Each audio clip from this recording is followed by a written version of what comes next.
Son ya las 7 de la mañana con 8 minutos. Como habíamos hablado, los amigos televidentes, nos acompaña el doctor Augusto Tandazo, analista petrolero y político, y con él queremos topar algunos temas que se han ido presentando y dando a conocer durante las últimas semanas en el país.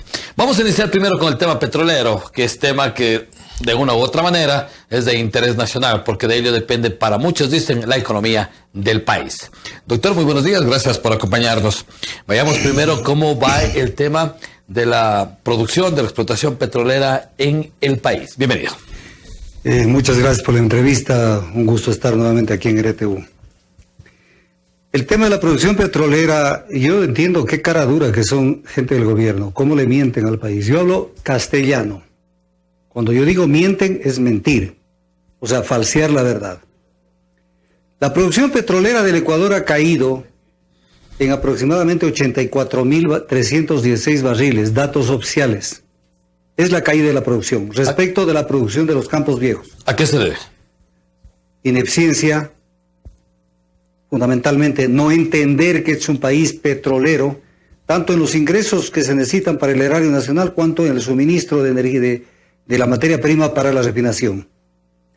Y lo va a sustentar en dónde está la caída. Antes de que se produzca la producción del tipo Tini, antes se producían 426.000 barriles diarios de petróleo. Datos fiscalizados al 28 de junio de este año, hace poquitos días, que es la última información de la ARCHE, de la Agencia de Regulación y Control Hidrocarburífero. Esos campos están produciendo 341.684 barriles. ¿Qué quiere decir? Que la caída de la producción son 84.000 barriles y un poquito más. En la producción de los campos antiguos, de los campos maduros, de los campos que maneja Petroecuador. ¿Cómo se ha disimulado esa caída de la producción? Con la subida de la producción del ITT, que es otro campo, que está produciendo alrededor de 60.000 barriles. De tal manera de que, ¿dónde lo engañan al país? Cuando en el global de la producción se dice estamos produciendo 520.000 barriles más o menos, y se dice estamos un poquito debajo de la cuota de la OPEP, pero vamos a igualar y vamos a subir a 540. Y la producción del ITT, con la producción del ITT deberíamos haber pasado ya de los 600.000 barriles de petróleo. Entonces cayó la producción en un momento donde se necesitan recursos fiscales para pagar la deuda al Seguro Social, para el presupuesto nacional, para no endeudarse tanto. Y sin embargo, la ineficiencia nos lleva a semejantes cifras. ¿A qué se debe esa ineficiencia, doctor? ¿Por falta de qué? ¿Falta de política del gobierno? No ¿Por falta de Petroecuador o Petroamazonas? Primero que tenemos que acostumbrarnos a una cuestión. Este país se maneja la información desde el punto de vista de los shows mediáticos. Entonces es lo que mandan los medios de comunicación, shows mediáticos. Y esa información es la que pega. Pero la verdad siempre está escondida. Es no entender desde el gobierno qué es el petróleo. Ejemplo, tenemos sobreproducción de electricidad en este momento.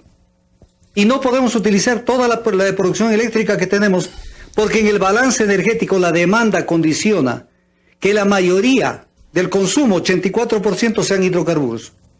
Entonces no es un tema de que yo quiero anular el consumo de los hidrocarburos. El balance energético nos dice que en el Ecuador ese es el consumo. Necesitamos hidrocarburos porque ese es el consumo. Pero además, necesitamos la nueva refinería. ¿Cuál ha sido el cambio de los últimos tiempos que han hecho el gran cambio en la refinería del Pacífico? Cambiarle de nombre, Refinería del Pacífico a Refinería de Manabí. ¿Qué más han hecho? No entenderlo al tema. Gente improvisada porque no conocen de la materia. ¿O falta de dinero? También falta de dinero, pero hay que entender una cuestión, Lucho, hay que entender una cuestión que es clave. Si usted tiene un criadero de pollos, tiene que terminar por entender que para que los pollos crezcan, luego se hagan gallinas, pongan huevos, se reproduzca el gallinero, hay que darles maíz, pues. Entonces el Ministerio de Finanzas tiene que entregarle los recursos al sector petrolero para que pueda caminar. Entonces, esto es perverso. ¿Por qué es perverso? Porque lo dejan al sector petrolero sin recursos, le quitan prerrogativas y después, ¿cuál es la solución? Que venga la iniciativa privada. Aquí justamente, doctor, usted acaba de tocar unos 3 aspectos. Vayamos por el primero, electricidad. 8 megaproyectos, no sé realmente cuántos están trabajando al 100% en el país. Sin embargo, se contratan nuevas plantas eléctricas a base de combustibles. Es un show. usted ha dicho que esto es ineficiencia. ¿Cómo volverle eficiente y cómo entender estos fenómenos económicos que se están produciendo en el país? Primero entendiendo la materia, pero si no te entendemos, si no miramos el bosque en su integralidad y estamos mirando dispersamente el tema energético, no lo vamos a entender. Entonces hay que mirar balance energético, demanda y oferta. Si no entendemos eso, fíjese que incluso hay exceso de electricidad en este momento, pese a que hay ineficiencia y otras cosas más en la producción de electricidad. Ejemplo, el Coca-Cola Sinclair está funcionando en un promedio del 46% de su capacidad. ¿Qué pasaría si funcionaría en el 100%? ¿Qué hacemos con esa electricidad? ¿No la podemos vender? ¿A quién?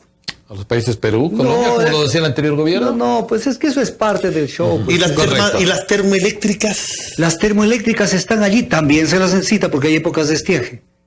El tema es que hay que ver dónde está el macro del consumo energético. 84% depende de los hidrocarburos. ¿Cómo solucionamos ese problema? ¿Cómo solucionamos? Con una política primero de largo plazo.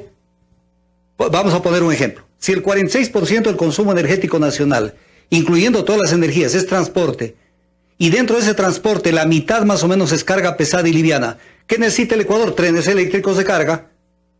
Pero hay que planificar ya, pues. No cuando estemos con la soga al cuello. Segundo, entender que necesitamos de aquí para largo, 50 años. Necesitamos hidrocarburos y no la cantaleta de todos los días. Las energías limpias. Necesitamos hidrocarburos porque es el consumo. ¿Y lo tenemos esos hidrocarburos? ¿Cómo hay que hacerlos? Tenemos hidrocarburos, pero caminamos con pies de plomo. Entramos dubitativamente a Pañacocha y entramos al Tiputini con una serie de restricciones. ¿Y el Ispingo cómo entraremos? Tenemos que sustituir como en una alacena, para que la ciudadanía nos entienda.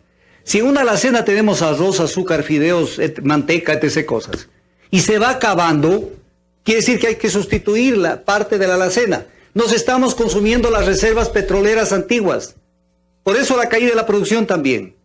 ¿Qué tenemos que hacer? Buscar nuevas reservas y nueva producción. Ahora, sucede que todo esto pasa por el asunto económico. Las instancias petroleras nacionales dicen están quebradas. ¿De dónde sacan recursos para poderlas, que nuevamente vuelva a fluir su aporte importante en la economía nacional? Mire, amigo, el tema es tan sencillo. De algún lado hay que sacar el dinero para la producción petrolera, pero la solución que ellos encuentran es licitar los campos menores, licitar intracampos, entregar parte del campo Sacha que lo acaban de entregar en lo que es contrato de bienes y servicios. O sea, si hay plata en el fisco para pagarles a las petroleras privadas para que entren a llevarse parte de la troncha petrolera, parte de la producción petrolera, pero no hay plata para darle a Petroamazonas, cuyos costos de producción son infinitamente inferiores a los de la empresa privada. O sea, perdóneme la palabra, es dura, es una estupidez. Si yo veo que con mi propia gente me sale más barato producir petróleo, tengo que darle ese dinero, pero no darle dinero para que paguen las empresas privadas para producir el mismo petróleo. ¿No son capitales de riesgo? No, porque son campos con reservas probadas. Capitales de riesgo vendrían al suroriente. ¿Por qué no le invitan a las empresas petroleras privadas a que vengan a los campos del suroriente? Que eso está intocado y que se necesita incrementar esas reservas para incorporar a esa producción, para sustituir la producción vieja. ¿Por qué no las invitan? ¿O solamente tienen que invitarles para que vengan a comer el bife de chorizo, la carne, y le dejan el hueso a Petroamazonas? Y la solución, doctor, terminando este tema petrolero para ir al político. ¿Cuál es la solución, la alternativa que le queda entonces al país? La solución es que los actores políticos de este país, comenzando por el presidente de la República y por los medios de comunicación, entiendan el problema para que no se dejen meter gato por liebre y puedan presionarlo al gobierno a decirle tome decisiones que son las trascendentes para resolver el problema energético. Es más, es norma constitucional obligatoria que el Ecuador debe garantizar, el Estado debe garantizar soberanía energética. ¿Cómo va a garantizar soberanía energética? Si no estamos consumiendo las reservas viejas a un nivel acelerado, estamos cayendo a la producción y la nueva producción emerge, pero de a poquito. En un momento en que tenemos una crisis económica espantosa, el ministro de Economía dice que se va a endeudar en 11.000 millones de dólares este año. ¿Necesitamos o no el petróleo? De todas las maneras posibles, como fuente de recursos fiscales, como fuente energética. con un gran problema de que como no hicimos la refinería del Pacífico, hoy refinería de Manabí, mientras sube el precio del petróleo y nos ponemos felices y decimos estamos con más petróleo, Está subiendo. suben los derivados. Y en el Ecuador, el 70% de los derivados que se consumen en el Ecuador son importados. Entonces sube el precio de los derivados también, pues. A estas alturas de la economía mundial, ¿es necesaria esta refinería en Ecuador en estos momentos históricos? Ultra, súper necesaria. La propaganda en el Ecuador, propaganda oficial del gobierno de Correa y de algunos ambientalistas trasnochados, nos ha hecho creer que el mundo ya se liberó del petróleo. En este siglo, todo el mundo, no el Ecuador, no se podrá liberar del petróleo y cada día habrá más dependencia del petróleo. Cuando usted mire en el consumo energético global mundial, ¿cuáles son las fuentes alternas de energía? No llegan al 4%. ¿De qué están hablando? Que hay que trabajar en eso para que algún día, no sé en qué siglo, puedan tener algún grado de importancia. Pero por lo pronto, el mundo no se divorcia del petróleo. Un tema que hay que seguir analizando y compartiendo con el doctor Augusto Tandazo. Vamos al campo político, doctor. Hay temas que se han ido generando durante las últimas semanas en lo que tiene que ver principalmente, o desde el mes de enero. Primero vamos con el tema de lo que fue el secuestro de los 3 periodistas. Todos conocemos ya la historia, lo que fueron asesinados y enterrados el viernes pasado. Él ahí participó más conocido como el Guacho. El tema también del general, la muerte del general Gabriela, y también ahora se ha sumado a eso en el tema judicial, el tema del caso Balda. Es decir, estos 3 temas, ¿qué mensaje le están dando en el país? Comencemos por el primero, lo que pasó en la frontera norte. Lo de la frontera norte, a este país es muy difícil entenderlo. Es sumamente difícil entenderlo. Porque hay que comparar las mismas situaciones, subjetivas y objetivas, para ver de qué estamos hablando. Todos estos días me he puesto a revisar toda la información de lo que pasó en el Ecuador desde hace 40 años. El delito, voy a poner un ejemplo primero para que me entienda la ciudadanía. Si a una hija de ustedes la viola un norteamericano, es lo mismo que si la viole un cubano, o si la viole un venezolano, o un chino, o un soviético. Es violación. Si se comete el delito de plagio, que hoy se lo llama secuestro de personas, y lo hace X persona o un grupo identificado, es un delito deleznable porque atenta contra la libertad personal. Pero si aparte del secuestro hay un asesinato, eso es mucho más grave.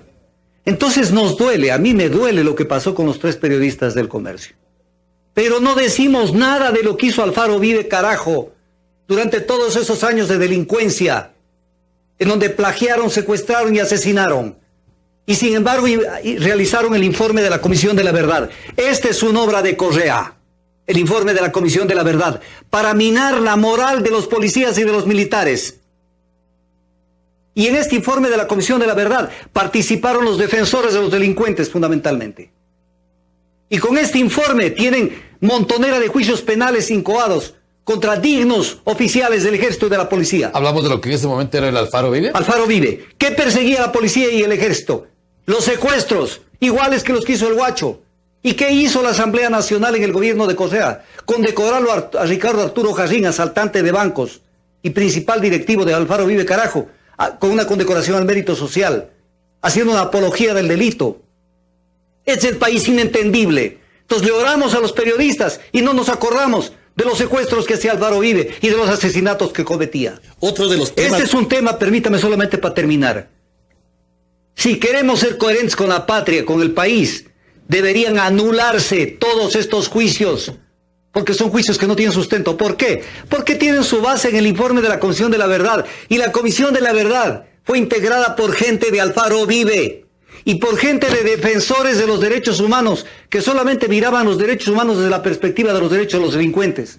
Y justamente dentro de este ámbito, últimamente, el señor Balda ha denunciado una presunta secuestro hacia él como ciudadano, como ex legislador, y está vinculado el expresidente de la República. En este sentido, ¿no hay secuencia en lo manifestado recién por usted? Desde luego, pero hay que analizar las cosas en el caso Balda, que creo que el tema va mucho más allá, porque no lo están viendo. Primero, ¿pudieron 2 oficiales de la policía, con la ayuda de 2 o 3 clases de la policía, realizar el secuestro de Baldi y traerlo. Hubo colaboración colombiana, hubo colaboración del gobierno colombiano. ¿Quién pactó esa colaboración? Porque 2 oficiales con 3 ayudantes en Colombia estaban más perdidos que pingüino en Bolivia. Hablamos de ambos presidentes. Ambos presidentes, ambos ministros, a nivel de mandos de la policía, del más alto nivel. A mí lo que me duele es que cuando se investiga este tipo de cosas, y otros más, siempre hay chuquis. O sea, siempre lo ven a la persona de menor nivel, y es el culpable, el sargento tal, el cabo tal. Estas son cosas que se les hicieron a otro nivel. A otro nivel. Y entonces esto no puede pasar. Tiene que primar en un país la institucionalidad, la legalidad, la legitimidad. Y esto no pasó en el caso Balda. Y dentro del debido proceso se tiene que comparecer el día de hoy el expresidente a rendir la versión correspondiente. De no hacerlo, ¿qué pasaría? De no hacerlo tendrán que insistir primero, porque eso dice la norma. Tienen que insistir con unas 2 citaciones más para que venga. Y si no, pues tendrán que recurrir a los organismos internacionales para pedir que comparezca de cualquier manera para que dé su versión sobre este tema. Ahora, tampoco podemos tapar la luz del sol con un dedo. Nadie puede negar que la justicia en el gobierno de Correa estuvo absolutamente politizada. Absolutamente politizada. Pero tampoco nadie puede negar que en este momento también volvemos a vivir un momento de politización de la justicia. Y vuelven a aparecer los excesos. ¿Por qué? Porque siempre la política prevalece sobre la justicia. El juez nunca se lo deja tranquilo para que camine independientemente. Siempre está siendo presionado por los políticos y por los medios. ¿Y ahora cómo se está manejando el tema de la justicia? O cuando usted se refiere, cuando hay temas que se están dando o abriendo justamente a la luz pública. El caso Gabel es uno de esos. El caso de Gabel es un caso triste. Es un caso triste porque hay que verlo desde el punto de vista técnico y desde el punto de vista jurídico. Primero viene el señor Roberto Mesa, el perito que hizo el peritaje sobre las causas que generaron el asesinato de Gabela. Y concluye de manera definitiva en las declaraciones de prensa que ha hecho, que aquí están, por si acaso, no me estoy inventando absolutamente nada, que en esto participaron, que es un delito no común, que no era un delito común, como lo dijo la ex ministra de Justicia, Lady Zúñiga, en marzo del 2015. Por eso es que Galo Chiriboga, con toda la razón, dice, ¿yo qué podía hacer si tengo el informe que me dicen que es un delito común? Entonces, primera cosa. Segunda cosa, el informe que hizo el perito Mesa de 130 hojas desapareció. Esto es gravísimo. Esto debería ser el titular de todos los días y pedir que esto se investigue y que obviamente se dicten medidas cautelares contra la gente. ¿Cómo puede decir que el 8 de julio del 2013 le entregó el informe en el pleno de la Comisión Interinstitucional, donde estaban representados los Ministerios de Seguridad Interna, Ministerio de Justicia, Ministerio de Defensa, y que desapareció el informe? Y incluso dice que César Augusto Ochoa, viceministro de Justicia, le pidió que elimine esas 35 hojas. Y no se dicta una medida cautelar, señor fiscal general del Estado. No se dicta una medida cautelar. No hay una orden de prisión preventiva. Y se lo dejó ir al señor Roberto Mesa del Ecuador. ¿Había que detenerlo? Claro, porque mire la tomadura del pelo. Y le dicen al Ecuador, dice Mesa, dices que yo no puedo decir nada más porque tengo una cláusula de confidencialidad en el contrato.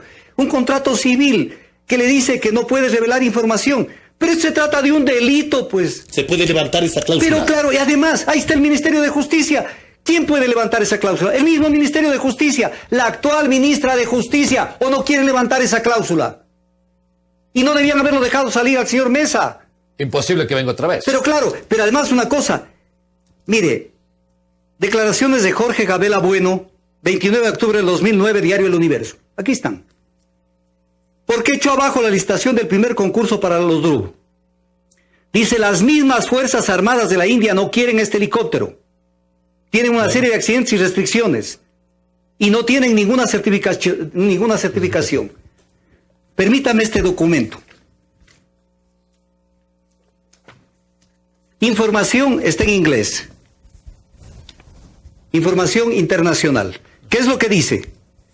Los DRUB, dice, no reúnen condiciones, si hubiera una cámara, no reúnen condiciones operacionales básicas. Según la Armada de la India, ciudadanía, los DRUB no reúnen según las autoridades hindús, porque esta firma era una firma privada hindú, no del gobierno hindú. Hindustan Aeronáutica era una firma privada.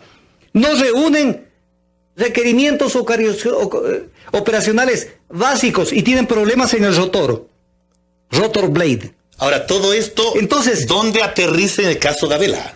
¿Dónde aterriza? Que Gabela denunció el tema de los DRUB y dice Mesa que en esto estaban involucrados ex generales de la FAE. ¿Y dónde está la justicia que camina con pies de plomo? Apellido, ¿no? Entonces, tienen que proceder. Pero además hay un tema que se nos está olvidando. Vamos terminando. ¿Qué es esto? Estoy totalmente de acuerdo y le felicito a la esposa del general Gabela, porque así tiene que ser una mujer. Defender la verdad y con mucho más razón cuando afectaron a su marido. Pero hay un tema que no lo estamos mirando. De los 7 helicópteros DRUB, 4 se accidentaron. 3 no pueden volar.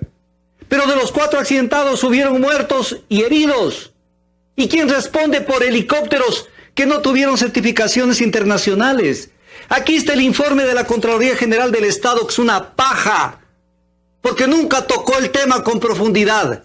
Esta era la alcahuetería que siempre tenían. Por eso la necesidad de captar los órganos de control. Muy bien. En donde nunca vieron el fondo del problema. Compraron basura. Y en esa basura hicieron volar a una cantidad de pilotos. Y algunos de ellos murieron.